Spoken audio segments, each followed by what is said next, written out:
Good morning, everyone. Thank you so much for joining us this morning for what is our first session of the fall semester.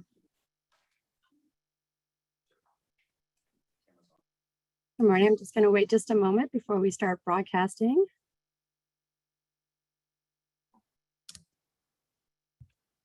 Good morning again. Just as a reminder, feel free to use the chat function to communicate, and again, to use the Q&A function for any questions that will be posed to the panelists.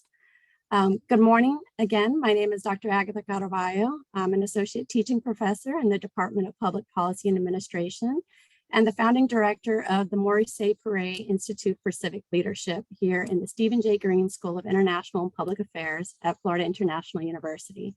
I'm really excited to be welcoming today a great panel of civic leaders from the city of West Palm Beach. Please join me in welcoming them. For those of you that this may be your first session or learning about the Maurice Ferré Institute for Civic Leadership.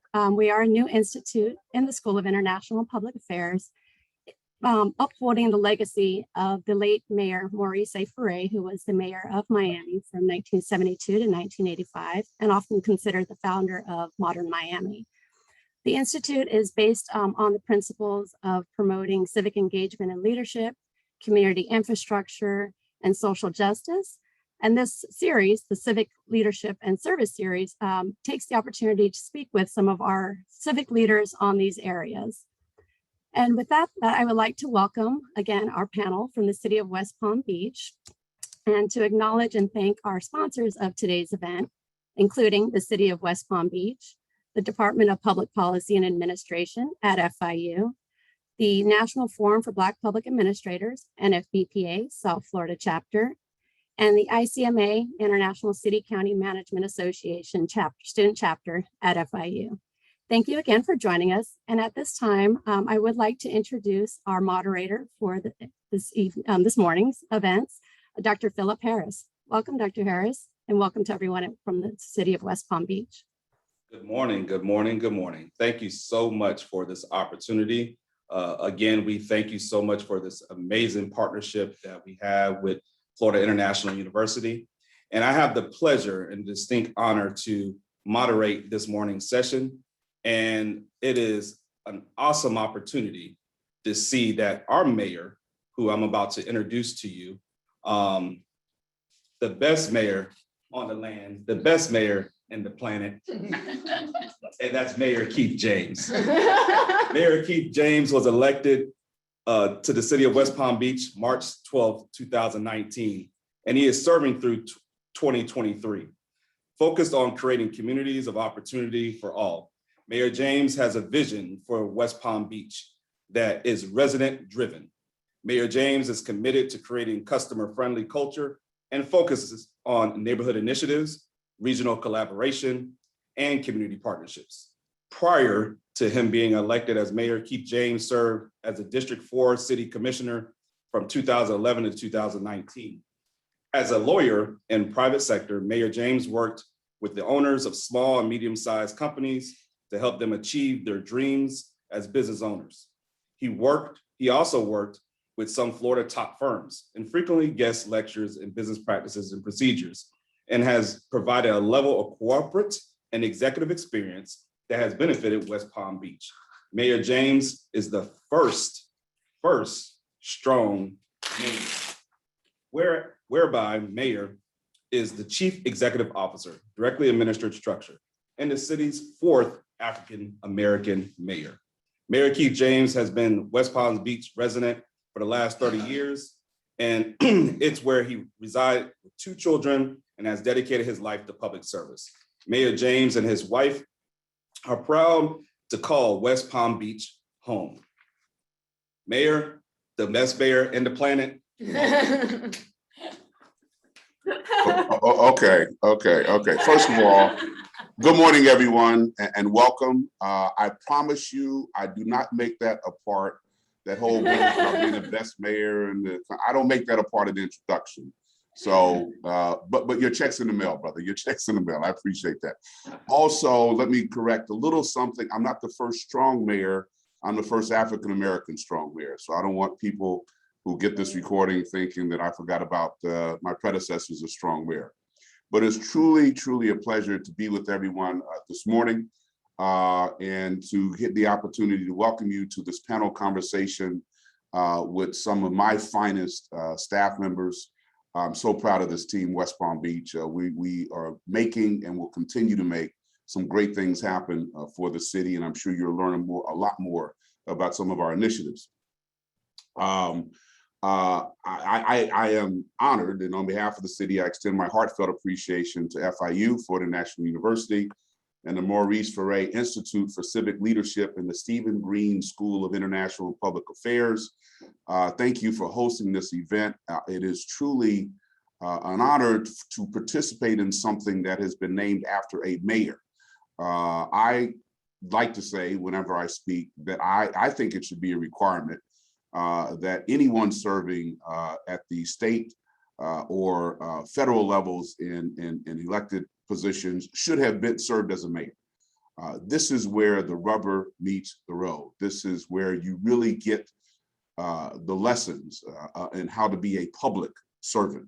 You can't hide from your constituents. You go to the grocery store, you go to the gas station, you go to the gym, and people do not hesitate to come up and discuss with you their view of what is right and most of the time what is wrong with the city.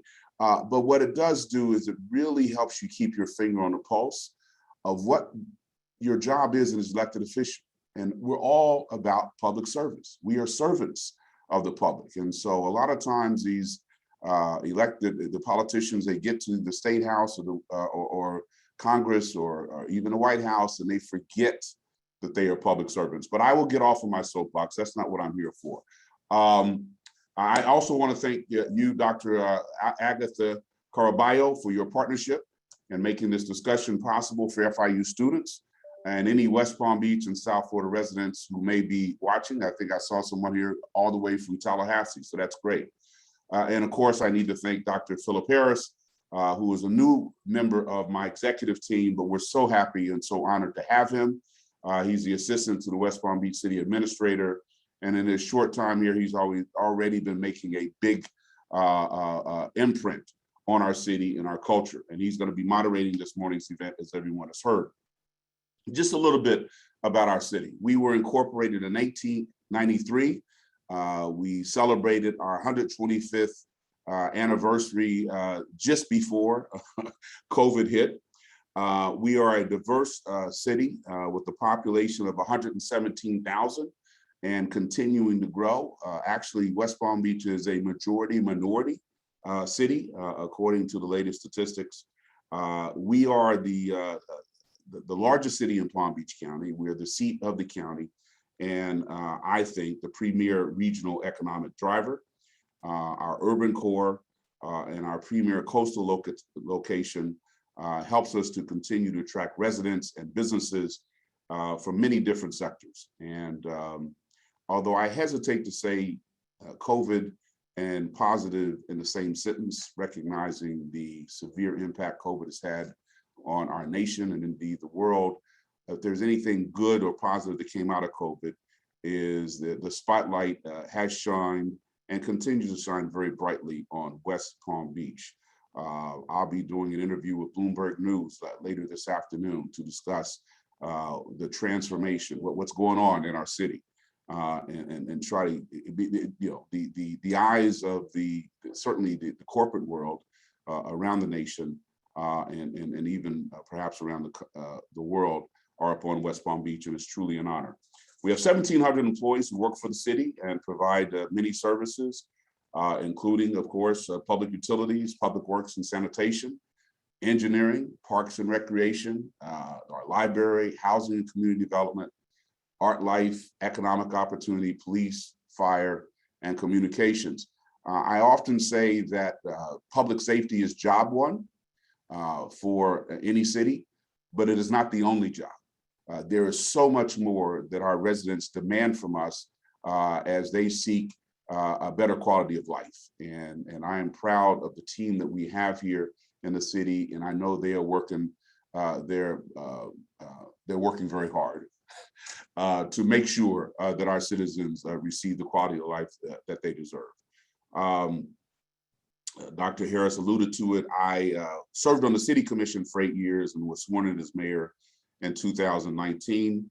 My articulated vision when I was campaigning, and something that I've stuck to as I've been serving as mayor, is to create in West Palm Beach a community of opportunity for all. A community of opportunity for all. It is important for me to work to make this city a community where anyone, boy, girl, man, woman, black, white, brown, gay, straight, can find something in this city that they can hang their hat on as they pursue their dreams. And so we work each and every day to make sure that we are that inclusive community. And I alluded earlier to the growth that we're experiencing. And I would consider myself a failure as a mayor if the benefits of this growth did not expand to all sectors, to all four corners of our city. The most underserved neighborhoods should benefit from the growth that we're experiencing, and that's my job. So we prioritize public safety, economic opportunity, workforce and affordable housing, and certainly improved customer service for all of our residents. To me, it's so important that every resident have a voice. And it's equally important that that voice is heard by our elected officials, and that the ideas, inputs, and concerns of those who are elected to serve are utilized to inform government decisions that can improve the lives of everyone. To ensure the viability and vitality of our city for years to come, we work to ensure that there's a healthy democracy, that there's plenty of public participation, and that civic engagement is prioritized. I'm often asked, especially by young people, how they or the public can get involved in their city government. And I encourage everyone to follow, attend, or participate in a public meeting, identify an issue that they're passionate about, and champion, work for that issue, whether it's sustainability, whether it's clean streets, whether it's a safe community, you want to get crime out of your community. Come to the city commission meetings, volunteer for the city. Our committees, our commissions are online. Look and see if there's something there where you can contribute. It's a two-way street. It's not always looking for what the city can do for you. We are often asking people to let us know what you can do for the city. We are a community. It takes us all to build a healthy, vibrant community. As the late Martin Luther King Jr. once said, everyone can be great because everyone can serve. That greatness rests in each and every one of you. So in closing, thank you again to our panelists and participants and everyone watching today. You are here because you care greatly about these issues. Our city, our region, and our nation are all the better for your interests, your energy, your passion, and your ideas. And again, Team West Palm Beach, I am so proud of you. And I know you'll continue to make me proud. So I can't wait to hear all the good reports that come from your services panelists today. Thank you again, everyone, and enjoy today's program. Have a great day. Thank you. Thank you very much. Appreciate it. So at this point in time of our program, I'm so glad to be able to allow our panelists to do a quick introduction of themselves. And I will start with our Public Works Department. Thank you. I'm Josh McDermott. I'm the Public Works Director. I've been with the City of West Palm Beach for close to 24 years now. I absolutely love what I'm doing. I love being here. I love the people I work with. I love my boss, the mayor. It's a great place to work. It always has been. I left for a short time. I came back because I loved it so much. Plus, it was a good opportunity for me to come back. Prior to being with the City of West Palm Beach, I was in the United States Marine Corps for 8 years. I joined at a really young age, 17. My parents actually had to sign the permission slip for me to join. But again, I've been here for close to 24 years, and I absolutely love it. It's a great place to work. Thank you, Josh, for joining us. Appreciate it. Thank you. Sabili? I'm Sibile. I'm the Administrator of Public Art and Culture. And I have what a lot of people consider to be like the fun job, but I have to tell you, that's also stressful. I have a master's in arts administration and policy. So I have a lot of the things that happen in this institution. I have studied and experienced. Just a few fun facts about me. I run, I'm a yogi, I meditate. I share these 3 things with you because to be a civic leader, you need to be grounded, and those 3 things ground me, besides obviously my family. So just sharing some fun things. Beautiful, Sylvia. Thank you so much. And then we'll go to Mr. Frank Hayden. Hello, everybody. My name is Frank Hayden. I am the director of the Office of Equal Opportunity, sometimes the Office of Economic Opportunity, but most of the time it's whatever my mayor needs me to do, I step up to the plate to make that happen. I've been with the city for 8 years. Prior to that, I was with the South Florida Water Management District. And the one thing I enjoy about this job is that I'm able to make things happen for people in the community. Businesses who are looking for opportunities with the city, I make it my business to make that happen for them. So I'm looking forward to the discussions today, and hopefully we can inspire some of the students at FIU to step up to the challenge and provide some civic duty to a city in this wonderful state of Florida. Thank you, Frank. And now we have to my left, your stage right, Jennifer. Thank you, Dr. Harris. Good morning, everyone. My name is Jennifer Ferré. I have the pleasure of serving the city as the Director of Housing and Community Development. Just to give you a quick overview of my department, we oversee affordable and workforce housing development, homeless services and social services, real estate, and community engagement. So we get to do a lot with our community and serve our community in various ways. I am a resident of West Palm Beach, although I will say I am from Miami. I'm a Hialeah girl. So, had the opportunity or applied for FIU, almost went to FIU, but I did end up going to Barry, but excellent school. And I am honored to be here and to be able to speak to the many students who are watching. Thank you so much, Jennifer. And now our Parks and Recreation Director, Leah. Good morning. I am Leah Rockwell. I am the Director of Parks and Recreation. I have been with the city for about 24 years. And I actually went to the university in Florida called Florida State University. No offense, FIU.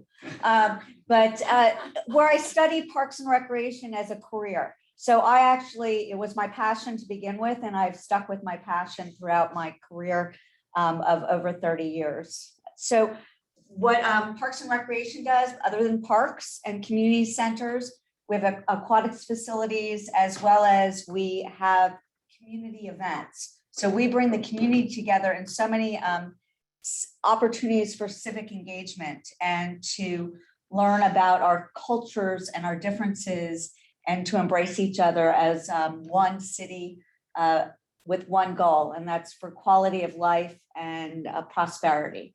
So I look forward to today, and thank you, Dr. Harris, for inviting me. Thank you, Leah. And as she would always say, and we know it starts in parks. So, but the historical context and literacy and education, I'm gonna pass it over to our colleague, Lisa. Hi. There you are. I'm Lisa Hathaway, and I am the director of the Mandel Public Library of West Palm Beach. That is the municipal library of this wonderful city. And I have, like Leah, I went to Florida State University as well and received a library science degree and have worked in libraries now for a very long time. And I started off in city government, and it has been a wonderful experience. And as we'll get into more of this conversation, libraries have always been centered on civic engagement. And it's just a cohesive relationship between libraries and civic engagement. And I'm really excited to share with everyone what we do at this library and what the city is doing as well. So thank you. Thank you, Lisa. So as you can see, we have an amazing panel for you today who represents the city's community and business services leadership. And again, I really want to thank those all around the country, not just FIU in South Florida and West Palm Beach, but we have individuals all over the country. So I'm very, very excited to be able to showcase the city of West Palm Beach this morning. So first, we'll like to start off with a little icebreaker here to ask all our panelists. And that first question would be, And Josh, you can start off by answering this, and they'll just go around, everybody will answer the same question. What are the core values of civic leadership as it pertains to your position? Okay, for me, it's respect and integrity. I think it's important to treat each other and treat others with respect, regardless of what their position is. It's important to keep people's dignity intact when I'm speaking to them. And also integrity, doing the right thing no matter who's watching. I learned that from being in the military. That was one of a lesson I learned early on, and I continue to try to do that. I'm not always perfect at it, but I try to do it in my career with the city of West Palm Beach. So thank you. Thank you. Sabili? For me, it's thinking critically, experientially, and politically, and also for advocacy of the arts. So I advocate for the arts to be central to our everyday life.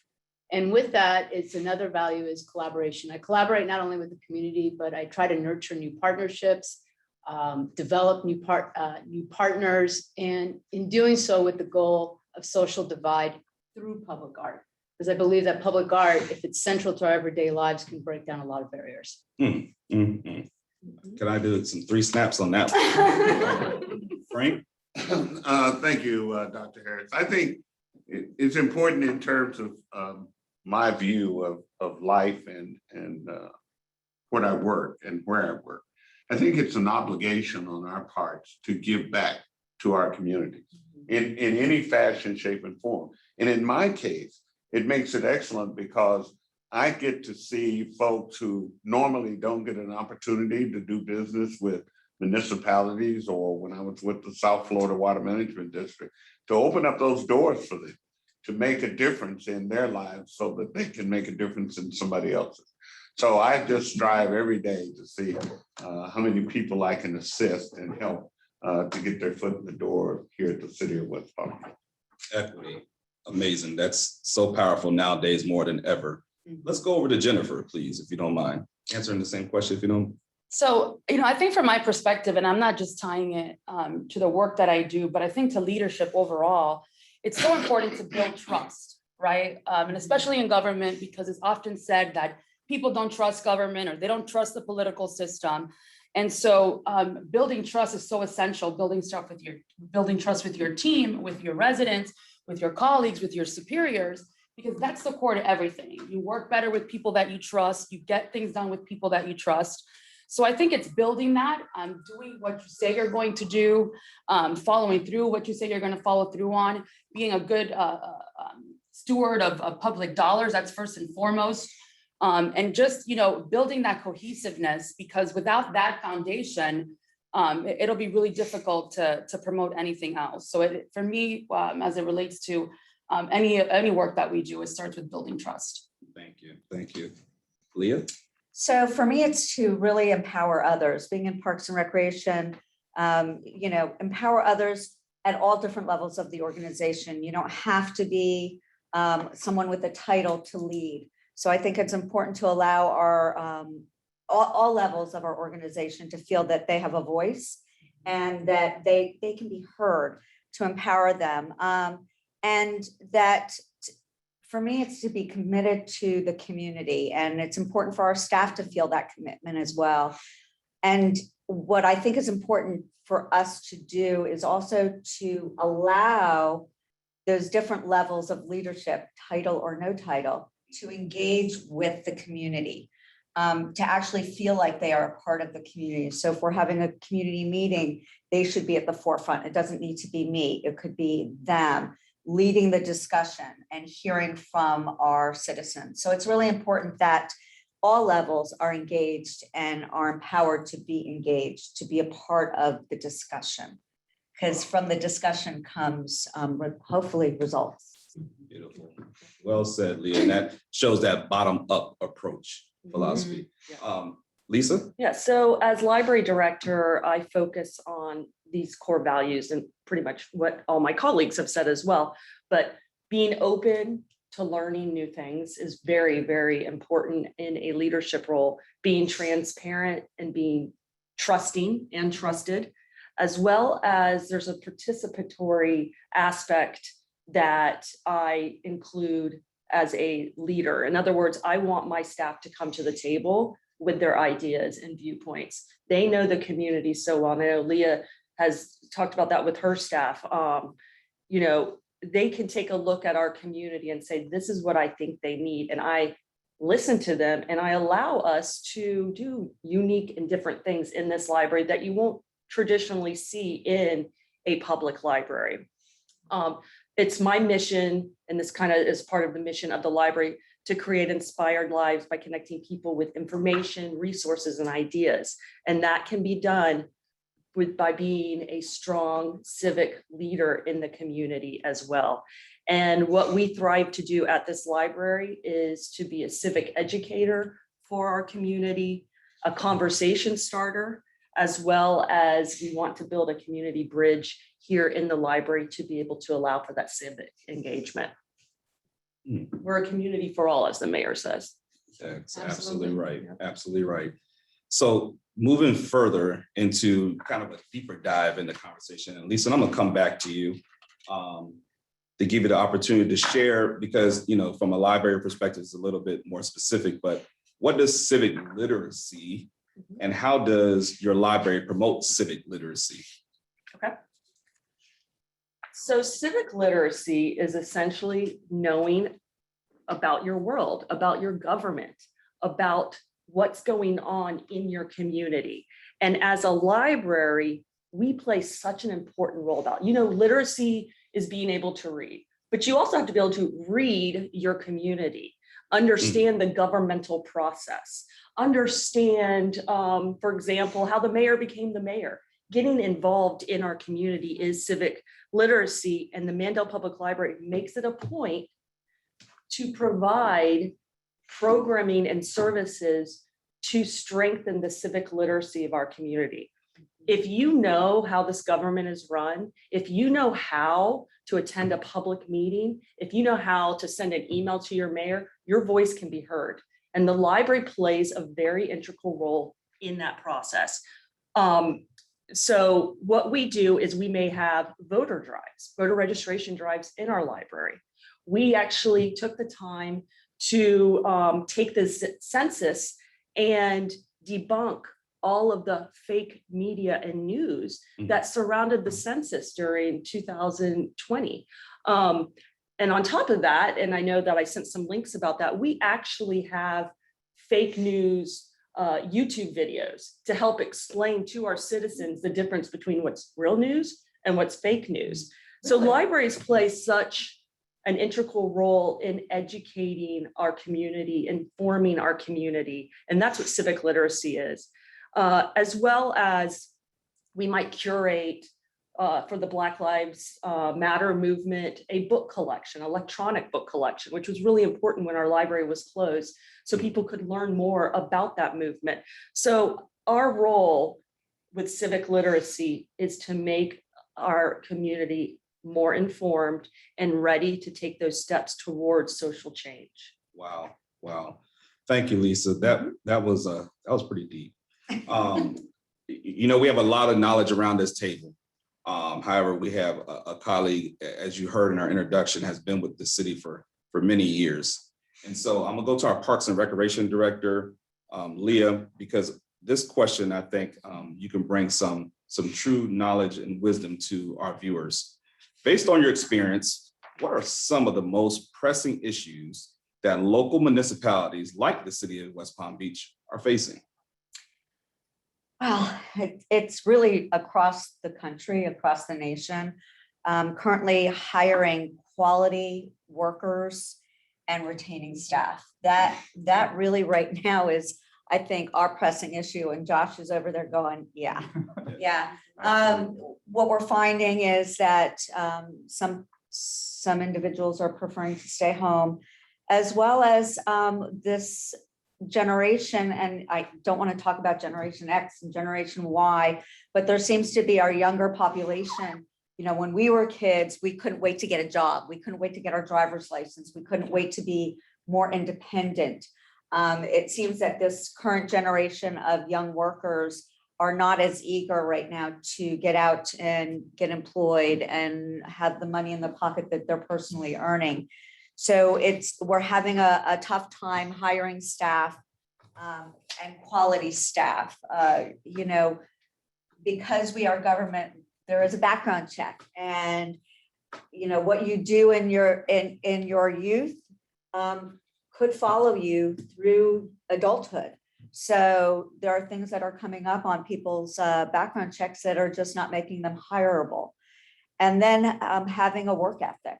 So those are you know, one of the difficulties that we're facing right now, pressing issues, is quality workers, retaining staff, because there aren't a lot of quality workers right now. All the municipalities are taking from each other. They're upping their offers so that a good worker will jump ship from our city and go to a neighboring city. That way they won't have to move. They're not leaving the area. They're just jumping ship to another municipality. We want people to better themselves. That is a part of who we are. However, we hate to lose our good resources and our good people. They make the city great.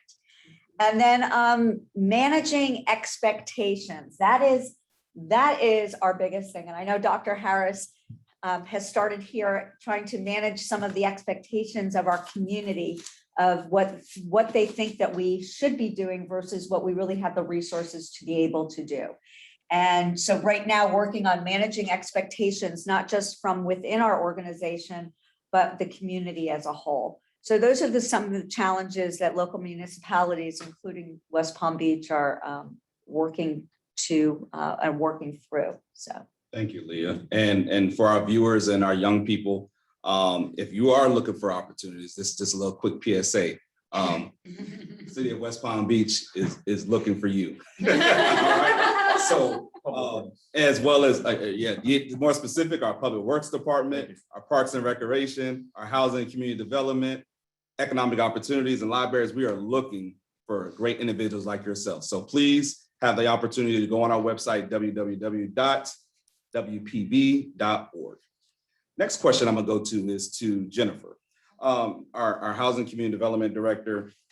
This is kind of going to like really leadership in itself. And that's really important as public administrators, but in the field of, you know, from a civic engagement perspective, what leadership qualities do you think are most important on building strong communities from a community development aspect? Obviously, well, when you talk about community development, you're thinking, you know, infrastructure, housing, you know, all of those things that physically make a community strong. But I think the most important aspect of building a strong community and how you do that is through empowering them. And there's a difference between empowering and enabling. So of course, you know, to simply put it, enabling is to do something for someone, but empowering them is teaching them how to do that. How do you do that? Of course, through promoting capacity building, educating your residents through some of the programs that even Lisa talked about. Educate them on how they can be involved with the city, on what the issues are, and how they can really, you know, bring their priorities forward and let their voices be heard. You want to give them a seat at the table just like this one. There's an issue, something that's taking place. Sometimes people just want to be heard and they want to understand what's going on. I think create trust. I talked a little bit about that. That's important in anything, and building consensus and getting things done. You want to build trust, and you want to broaden people's perspectives. People will only know what they know, but if you teach them and you give them the tools and you give them the ability to you know, and empower them to make decisions and to be at the table and to be involved in the community, that's how you build a strong community. It starts with the people. In essence, you can build all the great infrastructure, but you have to have the people at the table that are empowered to make a difference in their communities. Wow. I'm glad that Jennifer highlighted a reference to, you know, community development. So many times we think of, you know, the buildings and infrastructures, but in essence, the people themselves make the community. And so that's a philosophy that we put here in the city of West Palm Beach related to building up people. So thank you, Jennifer, for that response. I'm gonna go to Frank, who's our director over our economic opportunity. Frank, if you don't mind sharing with us, how do you align economic opportunity with the city's vision and mission? Well, Doc, thank you very much for raising that question. as I was growing up, a younger person, it was instilled in me that you have to give back, because most of us did not obtain where we are without somebody blazing that path ahead of us. So I've kind of carried that with me throughout my life and things that I do. And I think it's important as we talk with our people in the community about our city and what opportunities we have here, we have to let them know that this is their city.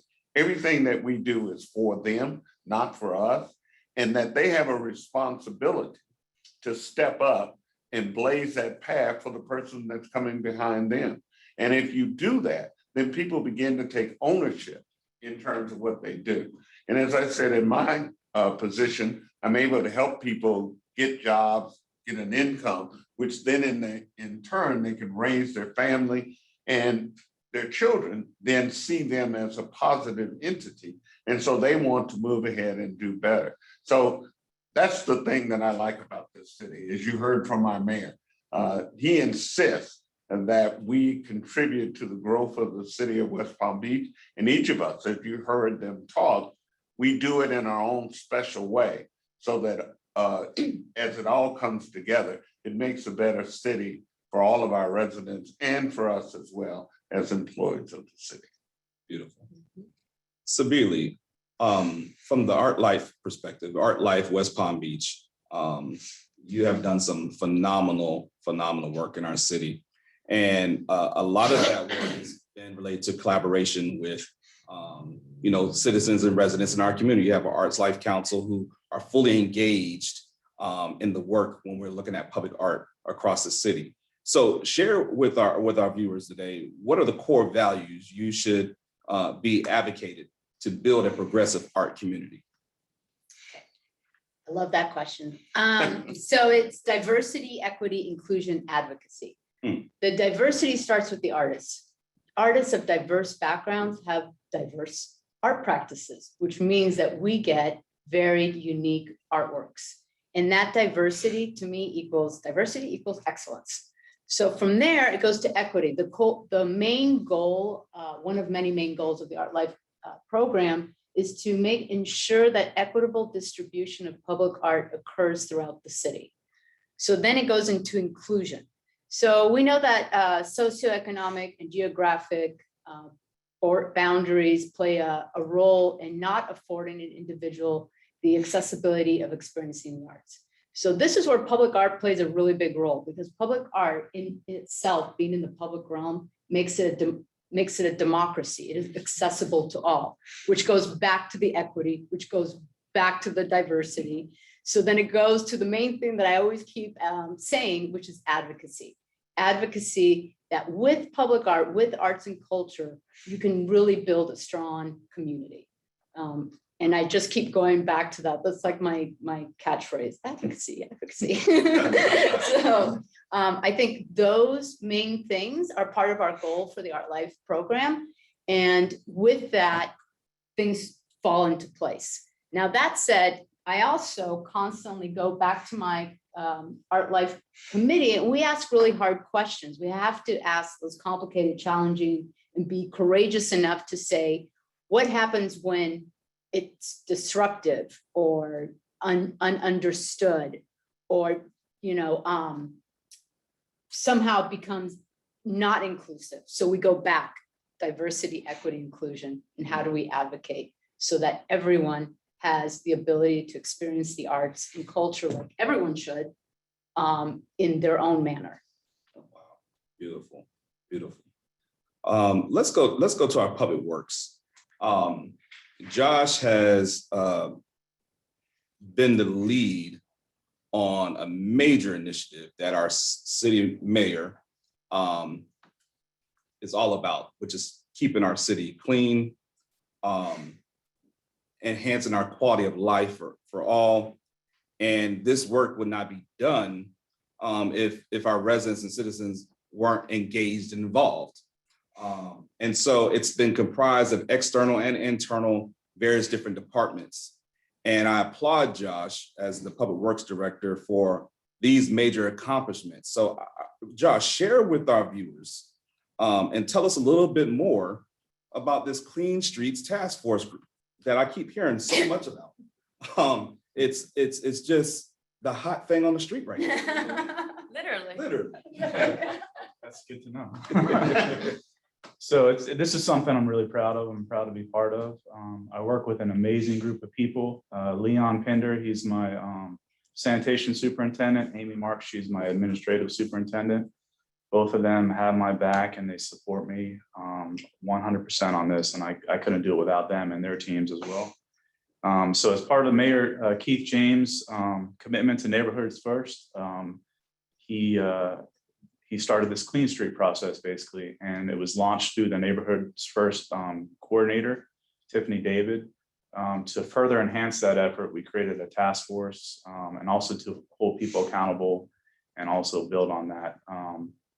So like Dr. Harris mentioned, we have citizens that are members of our task force, and we have 3 subcommittees. We also have almost every department in the city of West Palm Beach as part of this task force. On the committees, we have an illegal dumping subcommittee, a abandoned vehicle subcommittee, and we also have a litter subcommittee, which we recently got permission from the commissioners to become a Keep America Beautiful affiliate, which is another thing I'm really proud of.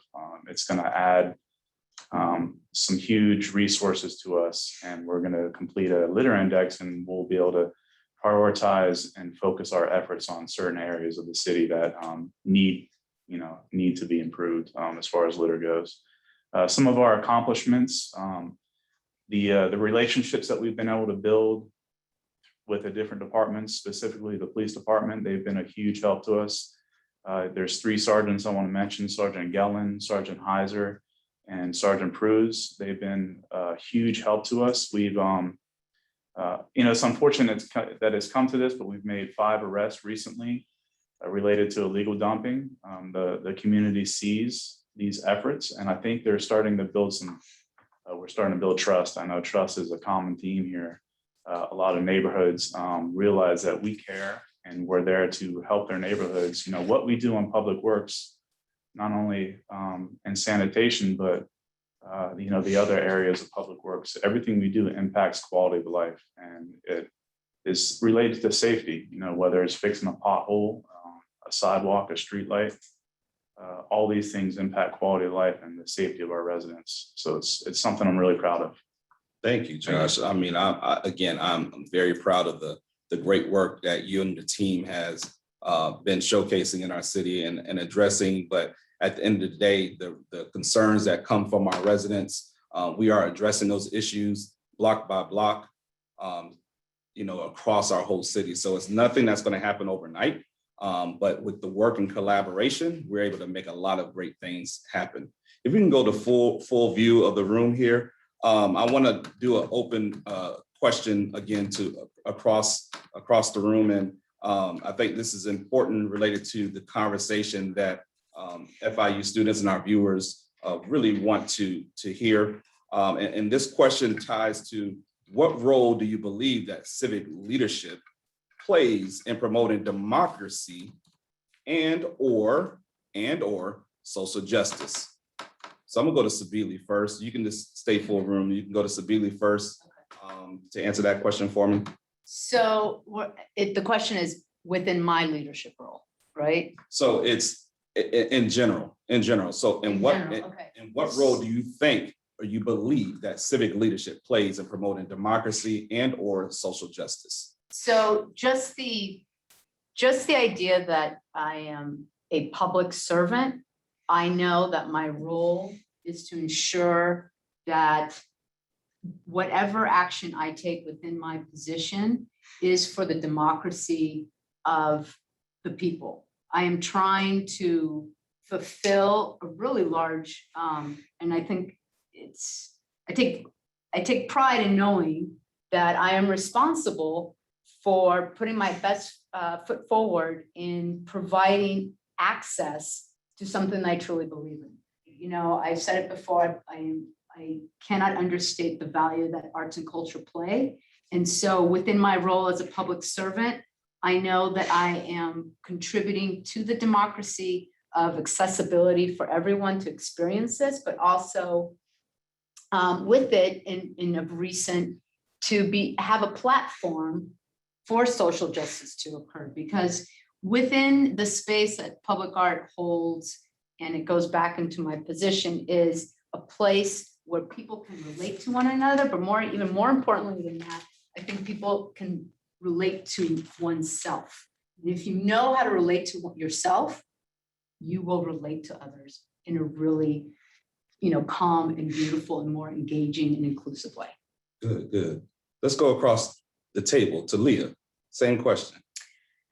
So, for me, first I have to understand individual values and their ideals of equity, and to create the opportunity for everyone to have access and be included or have inclusion. So, but first, in Parks and Recreation, we need to figure out what the underlying cause is for the inequity or the lack of the social justice. So we have to look at each community. I have community centers throughout the city in all different parts of the city and different types of neighborhoods. And so in each of those neighborhoods, the social injustice may be different, but still could be the same. So we really have to look at the underlying cause and try and fill that void. So we offer during our after school programs, a whole myriad of types of programs and activities to try and to balance out that inequality. So we work with a lot of STEM programs, STEAM programs for the education of our youth, because we've got to start somewhere. And if we start with our children, we think that over time, democracy can grow, as well as we can improve social justice across the board. So we're starting with our youth, and oftentimes we know that, for instance, with sustainability or with stuff like recycling, which is, a whole different subject matter. But if you start with the kids, they take that knowledge home to their parents. And so we're trying to get our youth to try and educate the adults in our community to fill that void and to create greater democracy. And we bring it in with all of the things that we do, from designing a playground. I know it sounds ridiculous, but it's a democratic process that we use in designing a playground. We go out to the playgrounds, we ask people what they want. So we're right there with the people in that neighborhood, asking the questions, and to as far as what color do you want your playground to be. So we want to make sure that we're inclusive and that we find that root cause to try and eliminate, or at least heal it the best that we can. That's great, Leah, because you're talking about breaking generational forms of behavior, of patterns. Right. And so if you're able to have that captive audience of our young people who can, and has, in essence, at times, parents will listen to their children. And so that's a really good approach and strategy on doing that. You'll notice in the chat, I'll probably post it there shortly, as Leah was talking in reference to, we actually have Howard Park designed. It's actually this evening. Is it this evening, Leah? Is it Howard Park? I think it's Thursday. Thursday, okay, Yeah, we're designing a community center. We Community have center. some architects there. Correct. Absolutely. So that shows the form of democracy, what she's talking about. Right, because it's not about what I want, it's what the community wants. Exactly. Lisa, yeah, Well, I see you're itching there. So I go am. ahead. Answer the question. So I'm a librarian and I brought a book. Yay. What's that book? Let's for zoom in. all- Let's zoom in here. For all of the students and our civic leaders, it's going to be probably hard to read this. Oh, yeah. It's called Palaces for the People: How Social Infrastructure Can Help Fight Inequality, Polarization, and the Decline of Civic Life by Eric Kleinenberg. Many of you have probably heard of this book. It's an amazing book, and it's actually everything we're talking about right now, how our public institutions and what we do as a city impact our community members, and looking at how we look at inequality in our communities and what we can provide to our community and how we can have our community share with us what they need, not what we think they need, and even what they want. And as a library, you know, we have long been seen as the most democratic institution. I mean, libraries have been around forever. We bring people together, just as our community centers. And librarians, our role is to really bridge that gap between apathy and engagement by opening up our library for everybody and anybody. I don't care who you are, you can use our library. And we are going to have services that touch everybody. And that's what's so exciting about working in a library. And I know, you know, FIU doesn't have a library science program, but don't let that hold you back. Take a look and see what's going on in our public libraries. We're changing. And what we're doing is we are opening up the doors to access and really looking at our underserved populations. And I'll just give you a really quick example. Sure, go ahead. We noticed, we were talking with our parents and our kids. We're like, why are you not checking out any books? You need to be checking out books. And they're like, oh man, I have so many overdues. I lost my book. And we're just like, okay, this is ridiculous. I'm here to inform. I'm here to provide you wonderful services, to the free after school homework centers, to free lunches in the summer. We said, you know what? Let's just get rid of fines. So now there's no more overdue fines in our library because it was affecting our community. Okay. And so now you're not going to get an overdue fine.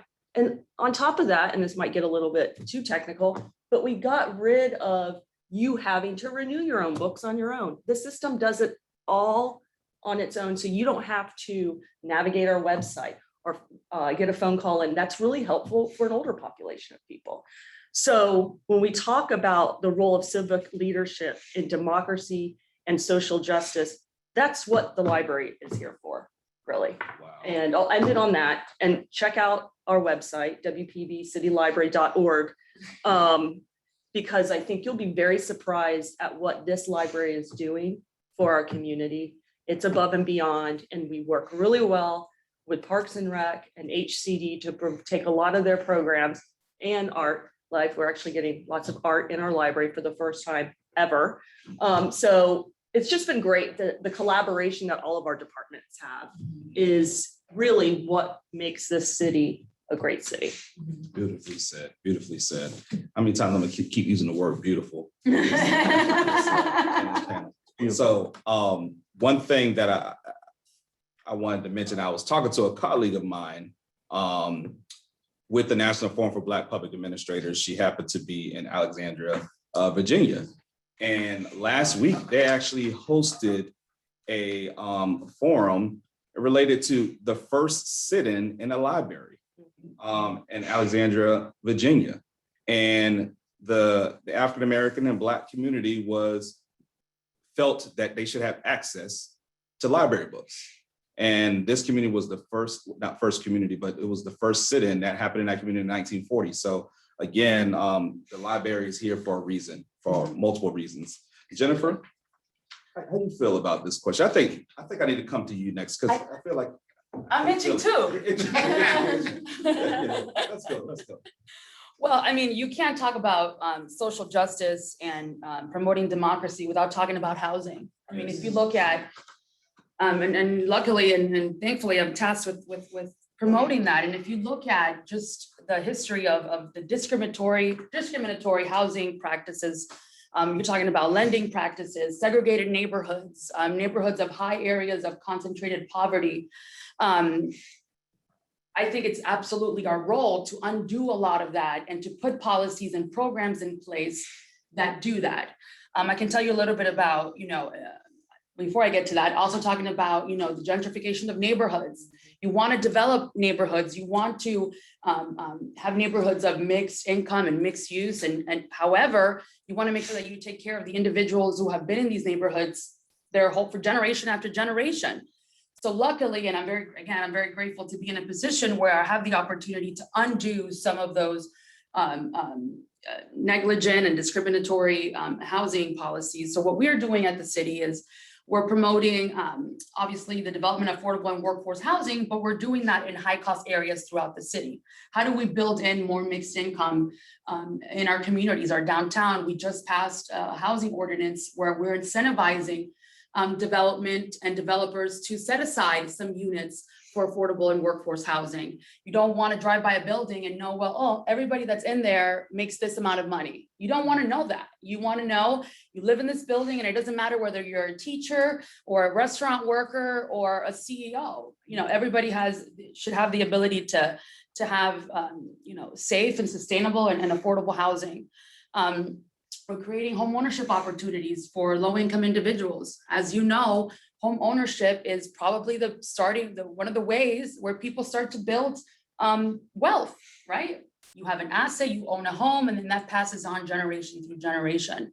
And obviously we have a variety of rental assistance programs and home repair programs. So there, again, I think it is absolutely the city's responsibility and our responsibility, and we take that, and this is one of the mayor's biggest initiatives in our city, is to continue to promote inclusionary housing, to continue to promote housing for all, to continue to promote that it doesn't matter how much money you make, the color of your skin, or what language you spoke when you were born, in your earlier years, you should have access to affordable, decent housing. So yeah, I'll leave it at so that. let's call it what it is.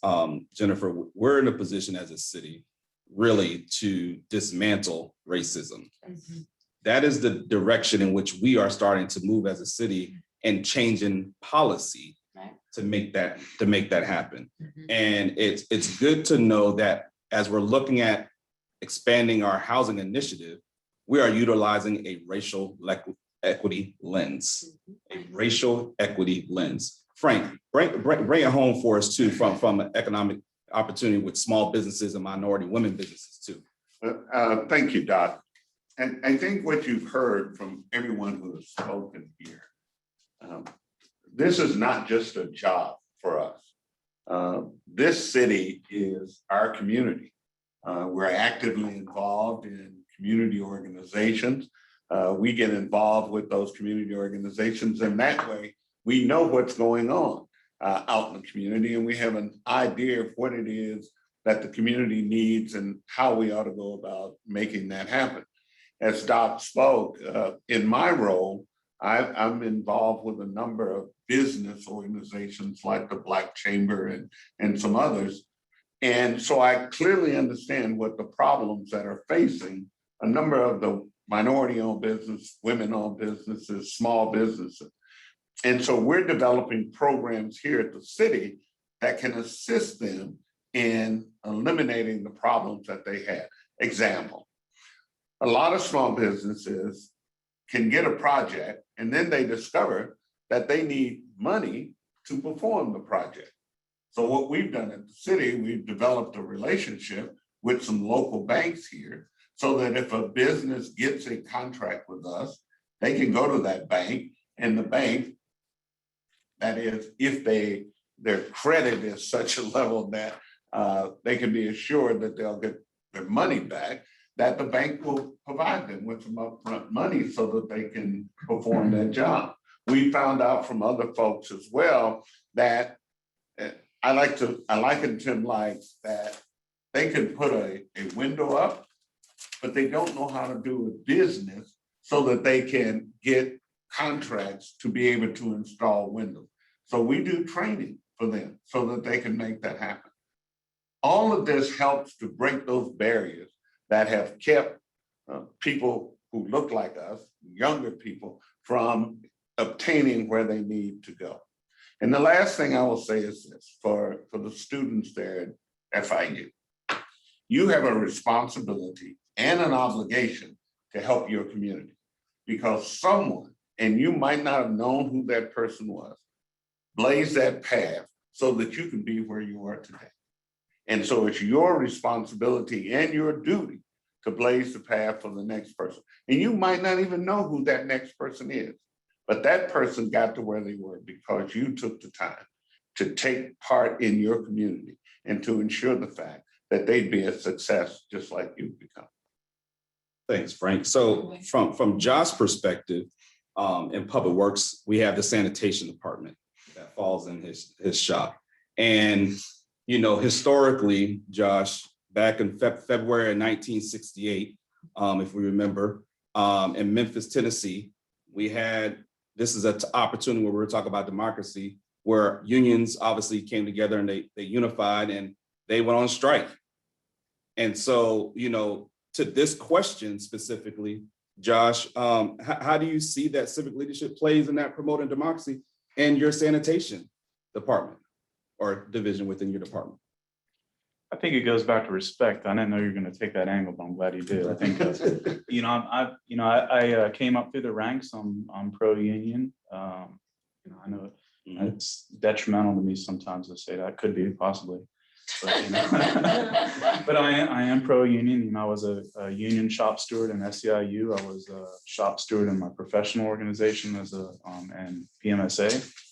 I believe, we have to treat those employees fairly and respectfully. There's unions were created kind of with the safety aspect in mind. We wanted to create a safe environment for our workers. So, I think we have to treat them, if you become a leader, I look at, Leon Pinder, he's my superintendent. I look to him for inspiration. He's not afraid to get his hands dirty. I do the same thing. I try to lead by example. I try to, encourage others to do whatever they can to build themselves. That's what I did, any kind of training opportunities there. So, it's important to offer these training opportunities to employees and, make them feel valued because they are, I can't succeed if they don't succeed, so everything I can do to help them succeed, that's my main job as a director, as a supervisor. So just offering that support and, making sure they know they're valued.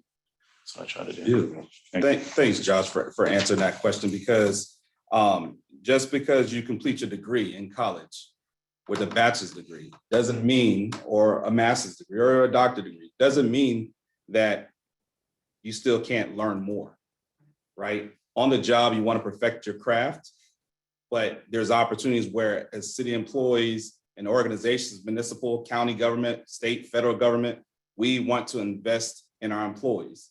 And so there's ongoing training that we offer to our employees. So at this point in time in our program, it's 10:35. We're going to go ahead and jump into some questions that may be in the chat that we can, that our audience and viewers may want to address to our panelists.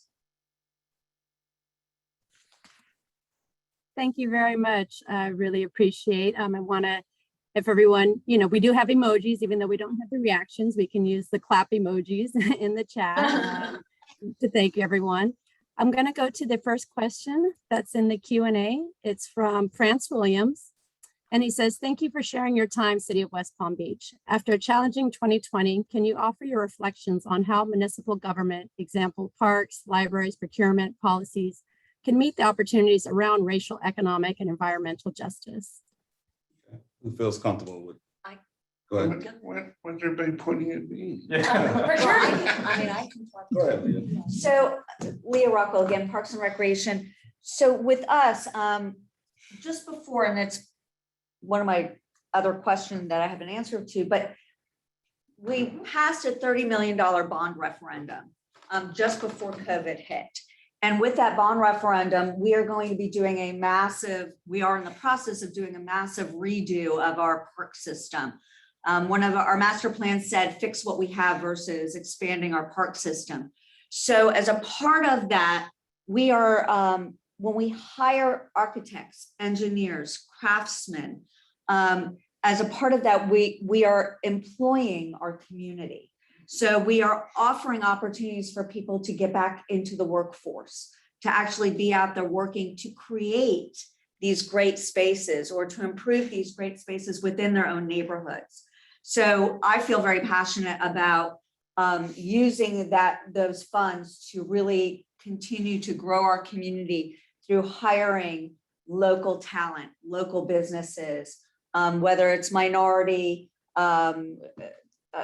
women, small businesses, or even big firms that can then bring in their subcontractors that are our local businesses. So that's how I feel that as a city, we are creating opportunity for us to dig our way out of this COVID hole that we're in to being, again, we are a vibrant, but a healthier city.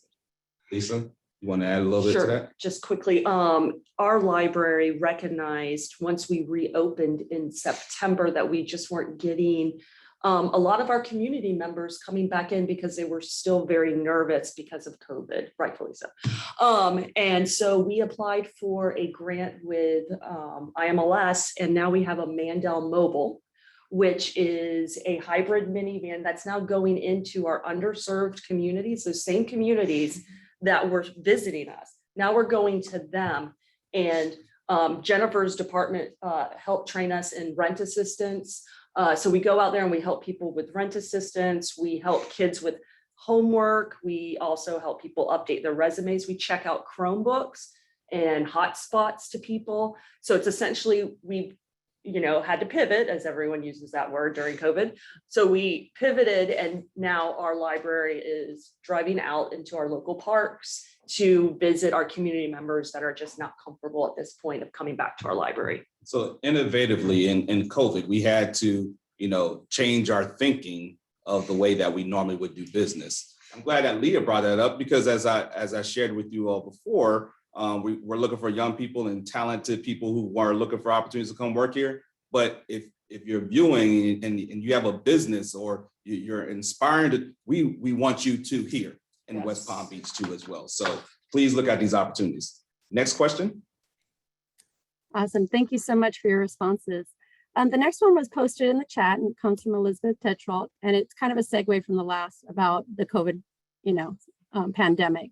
And it asks us, what can you do as civic leaders to address this imminent threat to health and economic well-being? If I might. Yes, go ahead, sir. I think it's a problem that can be and should be addressed by those of us in community leadership. We teamed up with the TJ. It's a Black organization of doctors, and I can't think of their name right now, to help us deliver that message to minorities in the community about the importance of going out and getting their shots and getting checked and so forth, because a lot of people just didn't feel comfortable with that. And so through that mechanism, you're able to answer their questions and to also help them deal with this dilemma they're going through. And so that, to me, is how leaders within communities step up to deal with issues that go on in the community as well. And as a result of that, we see more people going to get tested and so forth and so on, and they feel a lot better about what's going on in their life. Thank you, Frank. Do we have another question there in the chat? We do, thank you. The next question comes from Alex Parsons, and he asks, you've all dedicated your lives and careers to public service, which is amazing and commendable. How can members of the community volunteer in our free time outside of our own careers in the private sector? Well, I'll take volunteers. Library's always looking for volunteers. Come on down. And we love subject expertise, especially with library programming. So, if you have a programming idea and you want to share information about the community, about what your talents are or your subject expertise, reach out to the library here, and we would love to present that.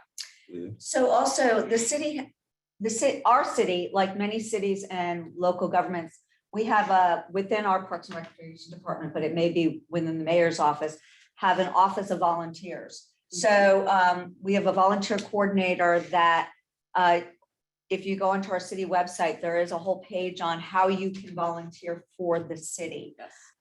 And we'll take a look at your experiences or what you're interested in doing. Or if you don't really know what you want to do, we can certainly give you some ideas of the things that we've got going on that might pique your interest. but there's always opportunities in every community. And I have to tell you, before I got into working in public service, I was in the private sector, and I volunteered for a local huge event that was in this area.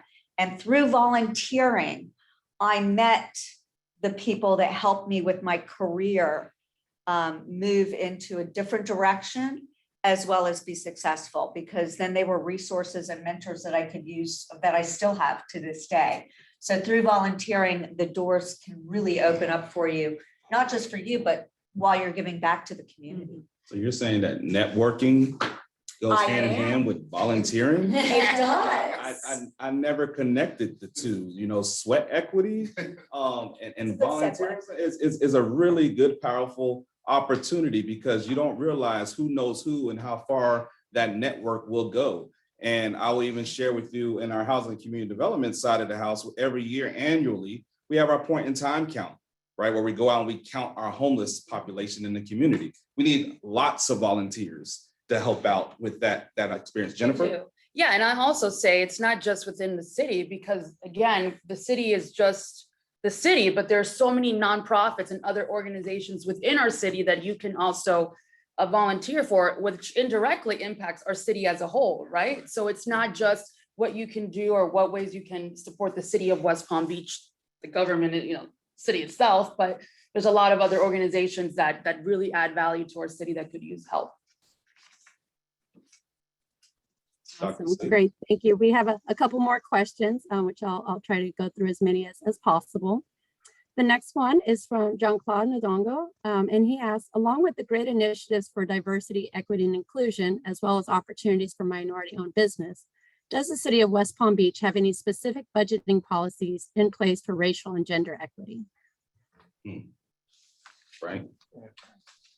I'm trying to think. Let me attempt to answer it like this. Within our programs that we have here, we have what we refer to as sheltered market program, that are only those firms who are certified as small businesses can compete for those projects. So you're not competing against the larger firms, you're competing with people on your same level. And so that has enabled a number of small businesses to get their foot in the door, to do some work with us. Then we discover that they're excellent contractors, and then that just leads them to getting more and more work. And the other thing that I would say to you, I mentioned to you earlier, we have a relationship with some banks, but we're going to be starting in our new fiscal year, which begins October 1, we're going to start a loan program for certified SBEs, MWBs here in the city. If you're certified with the city of West Palm Beach and you are a business owner in the city of West Palm Beach, you can apply for some funding that's between $5,000 to $20,000.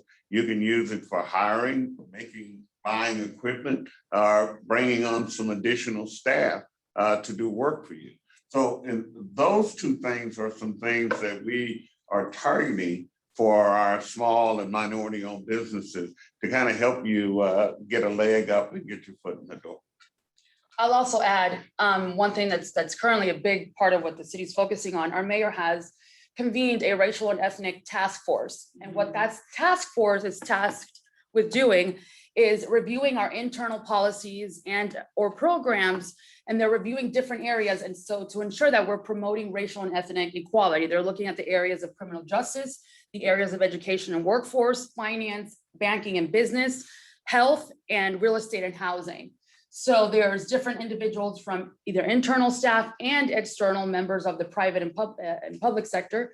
And they're looking at the policies that are currently in place and things that we can do to move forward in those efforts and things that we can implement. Our department, we also won a grant with Florida Housing Coalition, and that grant is called Closing the Gap. We were one of 2 municipalities in the entire state to win that grant. And it's a technical assistance grant, and it is going to help us look at our policies and programs and initiatives in order to increase the Black home ownership rate within our city. So that's going to start, we're going to start looking at that, and it's a 2-year technical assistance grant. So there is a lot going on as it relates to racial, ethnic equity within our city. And I just, if I could, Doc, I think those are just examples of why any of you students there who want to come work for a fine city, that's why you ought to come visit us here at the city of West Palm Beach. That's right. Thank you, FIU. Awesome. Thank you so much. This next question comes from my colleague, Dr. Christina Rodriguez Acosta from the Gordon Institute of Public Policy. And she asks, what's the best advice you've given to a young professional who wants to address issues of inequality in the provision of services, but is not sure how to actually go about doing it?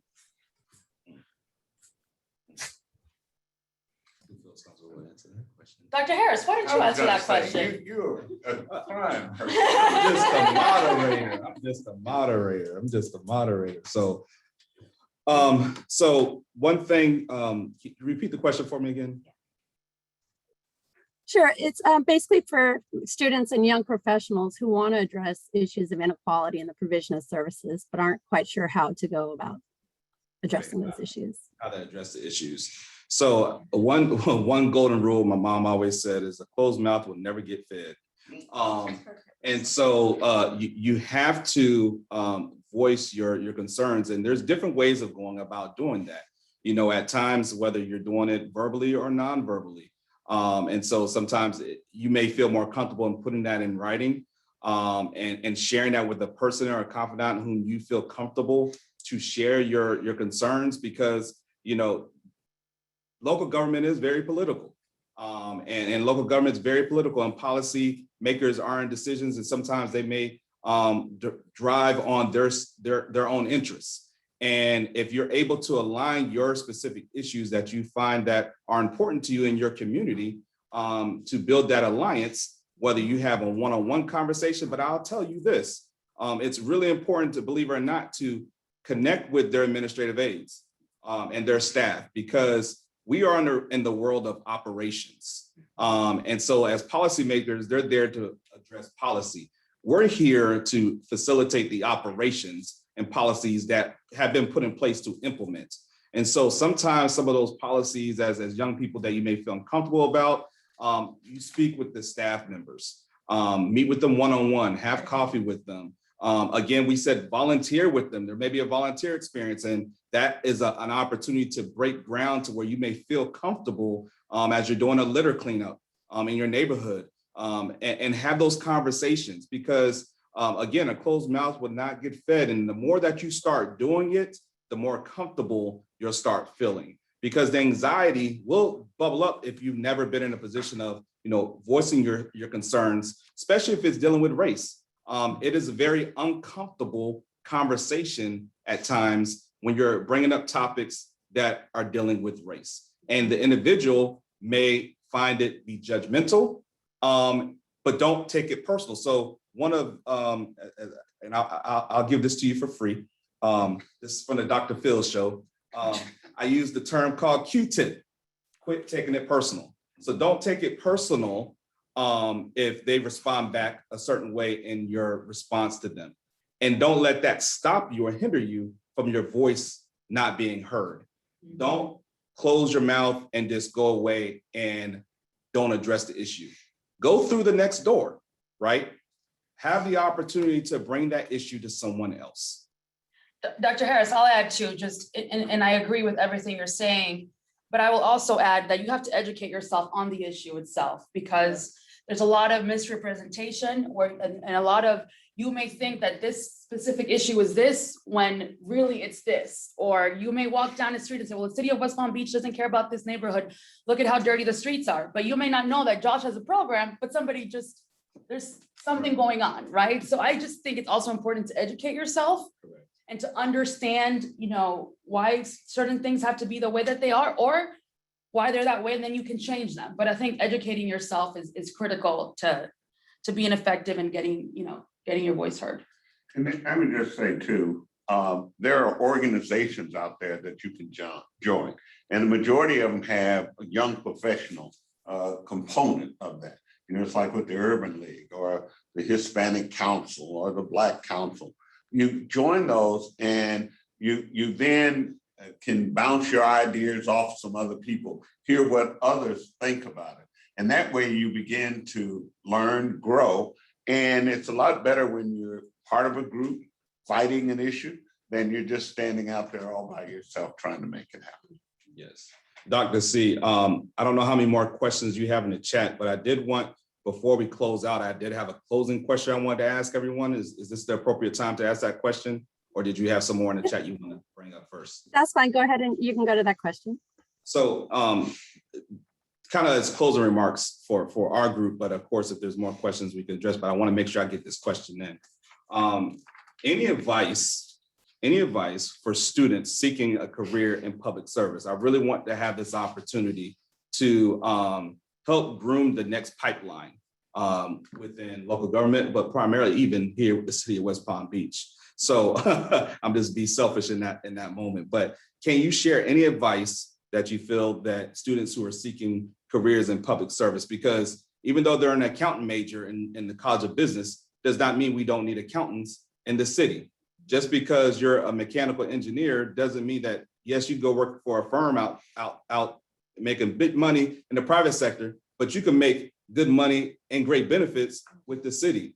Just because you're a communication major doesn't mean that we don't have communication folks within the city. So, this is a great opportunity for you to kind of showcase that and say why we need you. Start off with you, Lisa, please. Okay.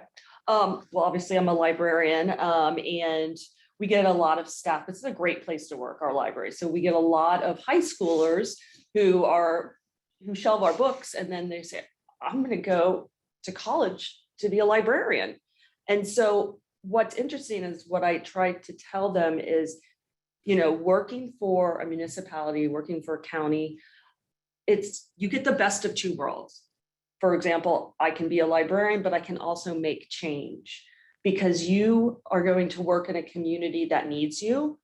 And that's like the best feeling in the world, to go into your community and know that you're affecting change, but also know you're going to be working hard and you're going to get very committed, and it's going to take up a lot of your time, but it's the best way to spend your time, knowing that you are making real change in your city, your county, or even if you get a job in a small town, you become a citizen of your city, even if you don't live in your city. But when you work, you might as well live in it, because you're here all the time. Yeah.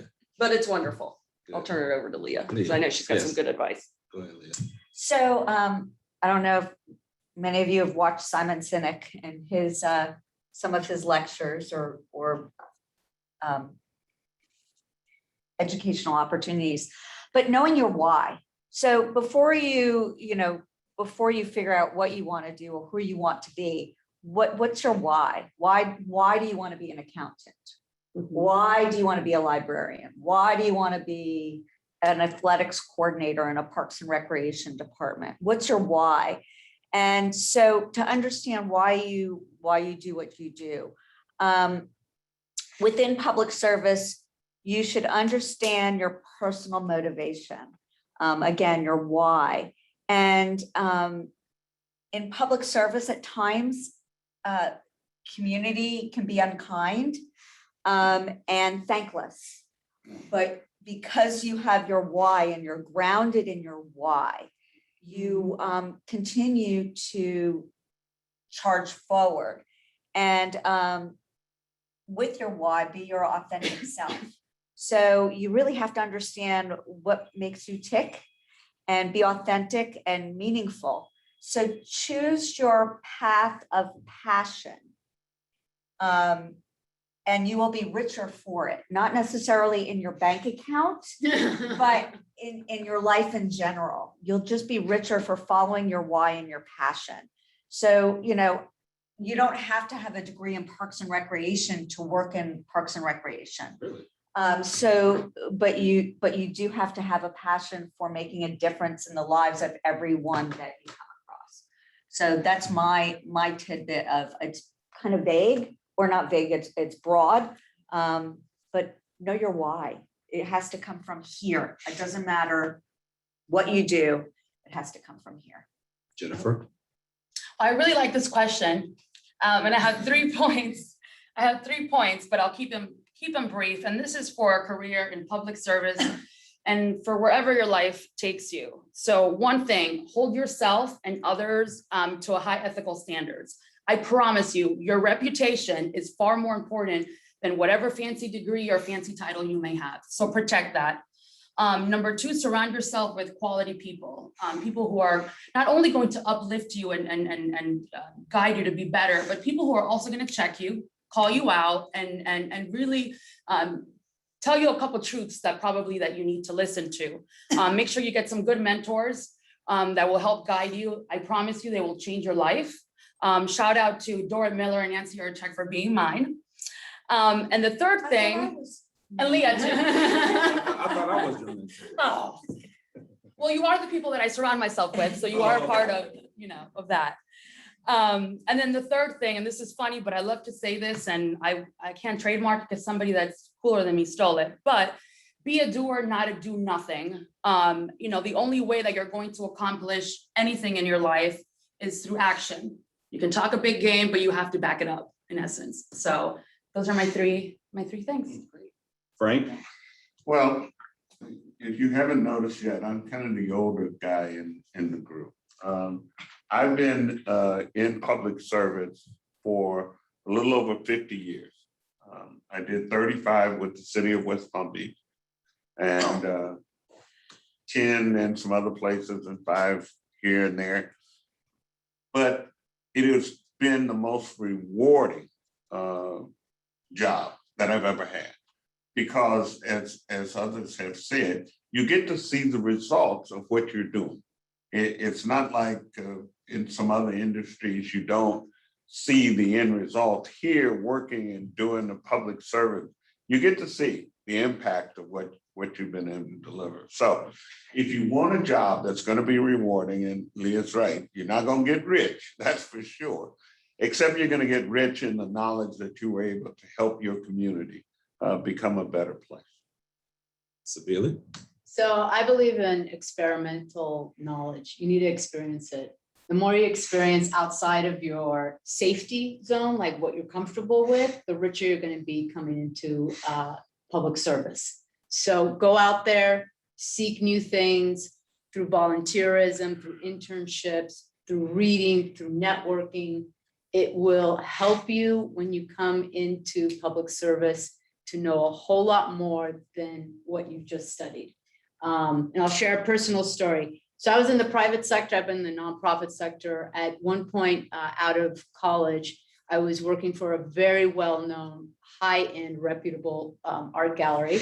And my dean of school, my old dean of school, he came in one day and he threw me a note and he goes, Sabile, whenever you're ready to make an impact, here's my number. So a few months later, I called him and public service opened up. Awesome. Wow. That's cool. Josh? Yeah, Jennifer mentioned the importance of mentors, and I couldn't agree more with that statement. I had a few really awesome mentors that I still look up to and I still stay in communication with, or I call them frequently. Dr. Calcat in utilities, she helped me with my career. Darren Hollyfield, he's an assistant director, is actually his last day at the city of West Palm Beach is today. Oh. He'll be missed. He helped me extremely in my career. Scott Kelly, he was the old city administrator. I looked up to those. I think it's really important to have a mentor, and mentors don't always have to be somebody who's above you. There's a few superintendents in utilities that I looked up to, and they reported to me. So they helped me out. I remember, some really tough times in my life that they've helped me get through, and it's important to have that kind of relationship. And if you find yourself in a leadership position, it's really important to lead by example. I can't stress that enough. And don't be afraid to get dirty if the time. That's it. Thank you. Thank you. Thank you, Dr. C. Awesome. Thank you all so much for sharing and for the wonderful advice to our students and just to all of our participants.